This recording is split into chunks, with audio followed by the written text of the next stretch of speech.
નમસ્કાર મિત્રો, જય હિન્દ. હું છું ડીની ચૌધરી અને ફરી એકવાર આપ સર્વેનું સ્વાગત છે આપ સૌની સૈયારી યુટ્યુબ ચેનલ ડીઆર ગુજરાતીની પીટીસી માટેની જે નવી ચેનલ શરૂ કરી છે એમાં. તો મિત્રો આ વિડીયોની અંદર આપણે ખાસ વાત કરીશું પીટીસી એડમિશન પ્રક્રિયાની ખાસ અગત્યની અપડેટ આવી ગઈ છે.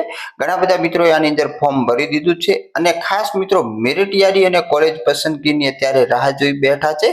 તો જે આપણી પાસે અપડેટ છે એની અંદર આજે પીટીસી માટે કેટલા ફોર્મ ભરાયા છે, કુલ કેટલી બેઠકો છે કે જેની અંદર એડમિશન મળશે અને મેરિટ અંદાજિત કેટલું રહી શકે છે એની સંપૂર્ણ વિગતવાર માહિતી મેળવશું આ વિડીયોની અંદર. તો વિડીયો છેલ્લે સુધી જોતા રહેજો.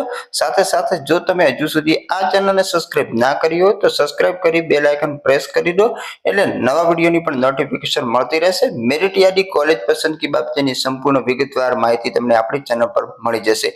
તો ચાલો વિડીયો શરૂ કરીએ. તો મિત્રો તમને ખબર હશે થોડા સમય પહેલા 228 કોલેજોનું એક લિસ્ટ આવી ગયું છે. એટલે કે આ 228 કોલેજોએ પ્રવેશ માટે દરખાસ્ત કરી આગામી સપ્તાહની અંદર પ્રથમ રાઉન્ડ આવવાનો છે. એટલે મિત્રો હવે જે કોલેજોનું લિસ્ટ આવ્યા પછી મિત્રો આગળના અઠવાડિયાની અંદર આની પ્રક્રિયા શરૂ થઈ જશે.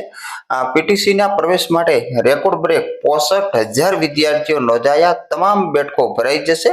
ગત વર્ષે 13,500 વિદ્યાર્થીઓને એડમિશન થયા હતા. આ વખતે સંખ્યાની અંદર વધારો થઈ ગયો છે. હવે મિત્રો ખાસ બધાને તો એડમિશન આ વખતે મળશે નહીં, કારણ કે ફોર્મ ખૂબ જ વધુ પ્રમાણમાં ભરાયા છે. તો રાજ્યની પીટીસી કોલેજોમાં પ્રવેશ માટે ચાલુ વર્ષે 65,000 વિદ્યાર્થીઓ નોંધાયા છે, જ્યારે છેલ્લા કેટલાક 10 થી 15 વર્ષની અંદર આ રેકોર્ડ બ્રેક હોવાનું જાણવા મળે છે.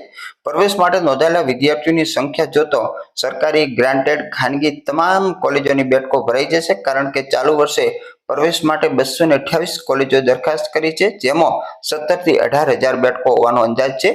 તો મિત્રો 65,000 ફોર્મ ભરાયા છે, એમાંથી માત્ર 17 થી 18,000 વિદ્યાર્થીઓને જ પ્રવેશ મળશે. બાકીના વિદ્યાર્થીઓને પ્રવેશ મળી શકશે નહીં, કારણ કે આટલી બેઠકો જ અત્યારે જે ખાસ મિત્રો ગુજરાત રાજ્યમાં છે. નિયામક કચેરી દ્વારા આગામી સપ્તાહમાં પ્રથમ રાઉન્ડના પ્રવેશની જાહેરાત કરાશે એવું જાણવા મળ્યું છે. તો જે પણ મિત્રો રાહ જોઈ બેઠા હતા મેરિટની અને કોલેજ પસંદગી, તો આગળના અઠવાડિયાની અંદર આવી જશે. ગત વર્ષે 13,500 વિદ્યાર્થીઓ પ્રવેશ થયા હતા, આ વખતે વધારો પણ થયો છે. ધોરણ 12 પછી પીટીસી અભ્યાસમાં પ્રવેશ માટેની જે 24 જૂનથી 5 જુલાઈ સુધીના જે ફોર્મ ભરાયા હતા એના પછી વેરિફિકેશન માટેની મુદત વધારી હતી અને પ્રવેશ માટે 71,000 જેટલા રજીસ્ટ્રેશન થયા હતા, જ્યારે ફોર્મ સબમિટ કરનાર 65,000 જેટલી સંખ્યા છે. પૂરક પરીક્ષા પછી પણ પીટીસી ની અંદર 10 થી 15,000 નો વધારો થયો હોવાનું જાણવા મળ્યું છે. કેટલાક વર્ષોથી પીટીસી કોલેજોના જે પાટિયા પડી ગયા હતા એમાં માત્ર કાગળ પર ચાલતી હતી, પરંતુ હવે જે નવી ભરતી 63,000 ની આવવાની છે એના કારણે 1 થી 5 માં જે શિક્ષકો ભરવા માટેની જે આ પીટીસી ફરજિયાત છે, તો એ કોલેજોએ ફરી વખત પોતાના જે પીટીસી ના પ્રવેશ માટેના એડમિશન શરૂ કરી દીધા છે. તો આ જે અગત્યની અપડેટ હતી એ મિત્રો તમને જણાવી દીધી છે. આગામી સમયની અંદર જે પણ અપડેટ આવશે એ આપણે આ નવી ચેનલ પર મળતી રહેશે. તો નવી ચેનલને સબસ્ક્રાઇબ કરવાનું ભૂલતા નહીં. ટેલિગ્રામ, વોટ્સઅપ ગ્રુપ, વોટ્સઅપ ચેનલની અંદર તમે જોઈન થઈ શકો, તેમાં પણ અપડેટ મળી શકે છે. ફરી મળીશું નવી અપડેટ સાથે નવા વિડીયોની અંદર. ત્યાં સુધી જય હિન્દ, જય ભારત. Thanks for watching.